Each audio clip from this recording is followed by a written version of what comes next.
మా ప్రాంతానికి వచ్చే ఒక అమ్మాయి, వినండి, ఇంజనీరింగ్ చదువుతూ ఉంది, రాసుకోమన్నాను. ఆ పిల్లకి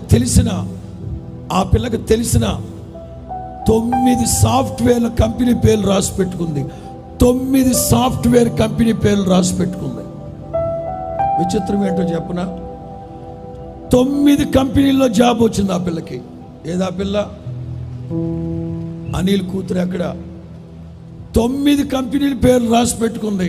9 కంపెనీల్లో ఉద్యోగం వచ్చింది ఆ పిల్లకి. నా మాట వినండి, రాసుకోండి, టైం అయిపోతుంది, రాసుకోండి. ప్రభు సంతకం పెట్టడానికి రెడీగా ఉన్నాడు ఫైల్ మీద. రాసుకోండి, నా పేరు మీదే రాయండి, నేనే సంతకం పెడతా, అద్భుతాలు జరుగుతాయి. నా మాట వినండి, యెహోవాకు భయపడి సేవకుని మాట వినడమే విధేయత.